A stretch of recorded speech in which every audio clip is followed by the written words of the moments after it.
Hey guys, it's Matt, and today I'm going to be showing you my review of the Batman Tumbler Scarecrow Showdown, and this is based off the Tumbler from the first two Batman movies in Christopher Nolan's trilogy.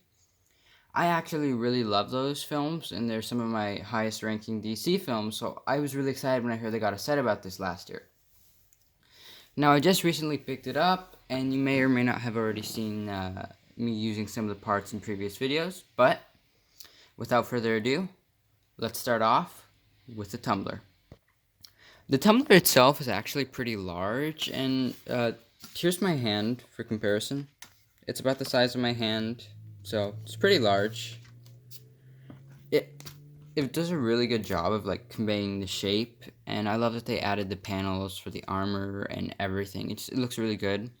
Two wheels in the front and two bigger wheels in the back. Some sticker pieces on the sides that actually look pretty good. I like it when LEGO doesn't overuse stickers. The Office set should really learn from that. The armoring on the side came out really good. The only thing I don't like is this little piece of gray right here. This piece is actually really good for creating like an armor sort of piece. Up here there's some more armor. Now, again, this is something I don't like. I don't like that there's so much exposed light gray. It looks tacky, and I don't like it. You can adjust these panels so they can move around and look more like if you want a stealth mode or whatever. And the cockpit actually came out pretty good. So, it also has two stud shooters on the side. Hopefully you were able to see that. And it looks pretty good. The shape, the color scheme's accurate. And so far it's looking pretty good. Now moving on to the cockpit. Right here there are some computers for the autopilot. There's some chairs, a lever, and a button. And I believe this is supposed to be like the controls to the vehicle. And it looks pretty good. There's also a little thing for the battering back there. So that's cool. Then the printing continues, or the stickers continue on the front. And that's about it for the cockpit area. Then there's just some armoring on the side. And yeah. All in all, I like the build, and it definitely looks like the Tumbler. And yeah. So, I give this build a 9 out of 10, just because there are some elements that I don't really like the light gray peeking out here. And I feel like these just look kind of weird here. I don't know why, but it'd be better if they were in black, so they just kind of camouflage a little bit better. The gold accents really make this set shine, and the stickers just look amazing. So the build itself is an 8 out of 10. Now, let's move on to the minifigures. I really like the Scarecrow minifigure. It looks really good. Just the simplicity of the suit and the head. Everything here is a custom print, except for the legs, which are just regular dark gray legs. They gave him a stud shooter gun with some trans green studs. I guess this is supposed to represent his fear gas, but it's okay. I mean, it's not my personal favorite, but that's pretty good.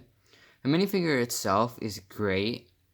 They just did the sack so well. The only thing I don't like is that they've been getting really, really lazy recently, and they've been leaving like part of the head exposed where there's no printing. So it would be nice if they went back to 360 printing. Here's a quick look at the back torso printing with the noose. And yeah, that's about it for this minifigure. Looks great. 9 out of 10. Where do I begin? This Batman figure is amazing. It looks so good. It doesn't even need the leg printing. It's just amazing. He came with an accessory of a batarang and a grappling hook that he used in just the first movie, I think. And this is actually a pretty nice build. Right here, it's just a regular Batman cowl, nice black cape, more spongy than rough, like some of the other Batman capes we've seen before. Right here, the torso printing is just amazing, and then, I'm not sure if you can see, but the belt is actually metallic, and you can just see that nice, beautiful, beautiful light right there. Yeah. Some plain black legs, and then, I don't know why they keep using the same Batman head. It's starting to get annoying, but I mean, it still looks like Christian Bale, kind of. So I guess we're just gonna have to stick with it. And here's a quick look at the back torso printing. Also really good. It feels like you could use this for like an outrider a little bit. Okay, now there's actually a second head for this minifigure. And there's a scene in the first movie where Scarecrow sees Batman after he inhales fear gas. So they made this little head as a tribute to that, and this is actually an amazing head, and it just looks so great. I'll show it to you on in 3, 2, 1. Just a amazing headpiece. I'm not sure, it's kind of hard to see with the lighting, but the teeth are metallic, and it's so scary and creepy, and it's amazing. Here's a better look at the head print. It's only on the front, but it looks amazing. This minifigure is definitely a 10 out of 10. Now it's time for my overall thoughts of this set. I personally really liked it. I like that there are a lot of elements that are just so great. Like all of these paneling and armor, it really gives the look of the Tumbler. The shape in the front is also just amazing, and the cockpit's great. The only thing I don't like is that, as I said, there are some light gray elements exposed in back, and these pegs on the tires just look awkward.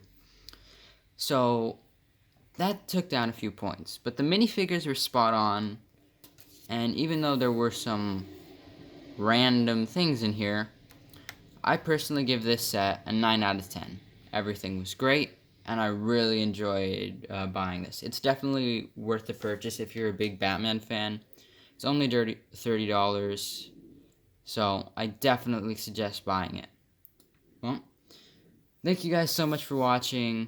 Please let me know down in the comments below if there's anything you'd like to see on the channel, and I'll see you guys next time.